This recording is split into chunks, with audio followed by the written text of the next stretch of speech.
Salut à tous, c'est Vincent.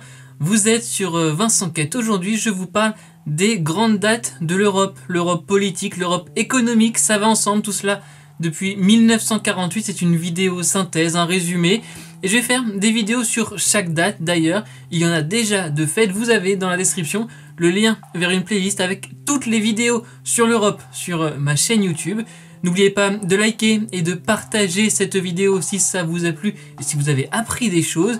Vous pouvez aussi vous abonner à Vincent Quête sans oublier la petite cloche pour ne rien manquer. La vidéo est prête. Merci d'être sur Vincent Quête. L'histoire de l'Europe est complexe. Dans cette vidéo, je vais me concentrer sur la construction de l'Europe en tant qu'institution, en gros l'actuelle Union européenne. Comment est-on passé d'une alliance économique de 6 pays au but pacifique à une union de 27 pays qui lève une dette commune et qui va fournir des armes à un pays en guerre? C'est le but de cette vidéo résumée. On peut situer le début de cette construction européenne en 1948 avec le congrès de La Haye. 3 jours de réunion, de discussion entre 800 Européens convaincus qu'il faille créer une institution supérieure. On parle déjà des unionistes pour une coopération entre les pays européens et donc des fédéralistes pour une fédération, en gros un système plus fort et au-dessus des États.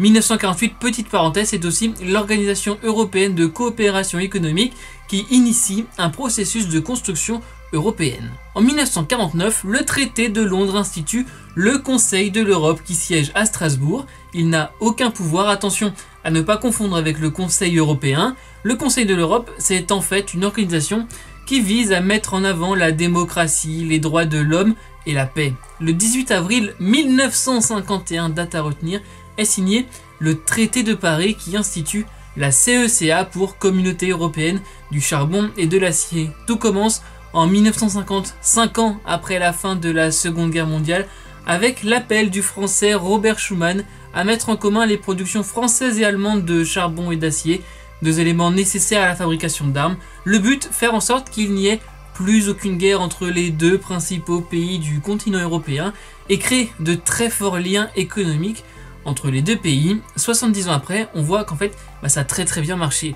Dans la CECA, il y avait 6 pays. J'ai fait une vidéo sur les 70 ans de la CECA, le lien dans la description et surtout dans la playlist des vidéos sur l'Europe, sur Vincent Quête, je le rappelle. Avec la CECA, l'Europe est bien lancée, si bien qu'on essaye de passer au niveau supérieur avec la CED, la Communauté européenne de la défense. Après l'économie, on est donc sur une échelle politico-militaire, on est en pleine guerre froide et le français René Pleven plaide pour une armée européenne placée sous la responsabilité d'un ministère européen de la défense. On parle là d'une autorité supranationale au-dessus des pays qui n'ont donc pas vraiment leur mot à dire dans la décision. Le traité de Paris pour la CED est signé le 27 mai 1952, mais, car oui, il y a un mais, le 30 août 1954, 2 ans plus tard, l'Assemblée nationale française rejette la ratification de ce traité. La CED ne voit donc jamais le jour. Après cet échec de la CED, on en revient donc aux bases finalement de ce qui marche comme construction, l'économie. 25 mars 1957 et les traités de Rome, ils instituent la CEE et Euratom en fait puisque ce sont les mêmes 6 pays. La CECA devient un peu la CEE, la Communauté économique européenne. Elle grandit, on passe à l'étape supérieure. Avec la CEE, on lance un marché commun où circulent librement les biens, les capitaux, les personnes. La CEE, c'est aussi des institutions, notamment la Commission européenne et le Parlement européen. Le Parlement qui est élu au suffrage universel direct à partir de 1979. À partir de 1973, la CEE va s'élargir de 6 pays en 1957, elle va passer à 28 pays en 2013, on parle là de l'Union européenne. Vous voyez à l'image les différents élargissements. Entre 2004 et 2013, ce sont 13 pays qui ont intégré l'Europe, une ouverture à l'Est avec la fin de l'URSS et de la guerre froide. Dans les années 80, on est dans les 30 glorieuses, c'est la croissance économique, le marché commun fonctionne bien.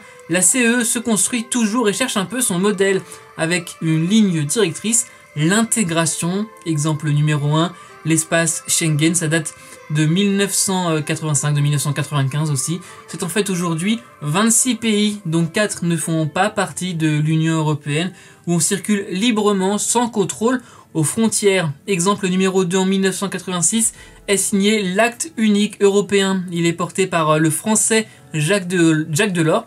Le but, passer d'un marché commun au marché unique. En gros, une union économique et monétaire des pays. Et c'est comme ça qu'on en vient au 7 février 1992. C'est avec 51 et 57, j'ai envie de dire, la troisième date fondatrice de l'Europe telle que nous la connaissons. 92, c'est le traité de Maastricht qui institue l'Union européenne, celle d'aujourd'hui. À ce moment-là, 12 États sont membres et 3 sont en négociation pour adhérer. L'UE, c'est un marché unique, une monnaie unique, je vais y revenir très rapidement, la PESC et la coopération policière et judiciaire, bref, une union des pays avec de l'économie et de la politique, c'est ça, c'est nouveau. J'ai déjà parlé du traité de Maastricht dans une vidéo, c'est l'une des vidéos qui vous intéresse le plus d'ailleurs sur Vincent Quête, le lien dans la description et dans la playlist. Je vous parlais de la monnaie commune unique, c'est une autre date importante de l'Europe. Au 1er janvier 2002, l'euro entrait en circulation aujourd'hui. 19 pays de l'UE sont membres de la zone euro. J'ai fait à l'occasion des 20 ans de cette monnaie unique une vidéo sur le sujet, alors n'hésitez pas, c'est toujours dans la playlist. Dans les années 2000, l'UE veut se doter d'une constitution. Ce n'est pas nouveau, l'idée avait déjà été lancée en 1984 mais refusée. Cette constitution européenne est aussi, en 2005, refusée par référendum en France et aux Pays-Bas. 2 ans plus tard, le traité de Lisbonne est signé pour pallier au manque de la constitution non aboutie. Dans l'histoire de l'Europe, il y a aussi des crises et c'est finalement l'essentiel de la fin de cette vidéo sur les 15 dernières années. En 2008, la crise financière des subprimes qui se transforme chez nous dans la crise de l'euro en plus de cette crise économique, avec un effet sur les dettes publiques et la Grèce notamment dans une situation très difficile. Finalement, la zone euro et l'Europe s'en sont relevés, mais cela a beaucoup marqué. On passe ensuite au premier et unique départ de l'Union européenne, le Brexit. Ça a duré quelques années jusqu'en 2020 avec le départ définitif du Royaume-Uni, une première, et j'ai fait 2 vidéos sur le sujet. La deuxième revient sur toutes les dates de ce Brexit. Allez checker ça si vous voulez découvrir ou redécouvrir un peu le Brexit. Et enfin l'histoire récente avec tout d'abord le Covid-19. Là, ce n'est pas terminé. Les vaccins ont été commandés à l'échelle européenne pour les pays membres de l'Union, commandés et répartis en fonction des livraisons et du nombre d'habitants dans les pays. Ça avait fait polémique notamment parce que la santé n'est pas une compétence européenne. Enfin, pour le moment, ça pourrait changer. L'autre nouveauté avec le Covid-19, ça a été le plan de relance, une première dans l'histoire de l'Europe, un emprunt collectif pour se relever après la crise économique. L'accord a été signé en juillet 2020, 750 milliards d'euros au total, avec des conditions quand même, respecter l'état de droit, ça c'est pour quelques pays à l'Est, investir dans le numérique, la transition écologique, la santé, bref, il faut coller aux priorités de l'Europe. Et pour finir, la guerre en Ukraine, ça se passe en ce moment même, on l'a vu, avec les sanctions contre la Russie, l'Europe parle d'une seule voix, et ça, c'est assez nouveau, et à l'heure où je tourne cette vidéo, l'Union européenne a franchi un cap, c'est même plus qu'un cap. L'Europe, construite pour la paix, je le rappelle, va financer et livrer des armes à l'Ukraine, des armes létales, j'insiste, mais c'est très très important. C'est un sujet évidemment que l'on va suivre ensemble. Et toujours avec la guerre en Ukraine, 3 pays ont déposé officiellement leur candidature à l'UE, l'Ukraine, la Géorgie et la Moldavie, et l'examen de ces candidatures a commencé.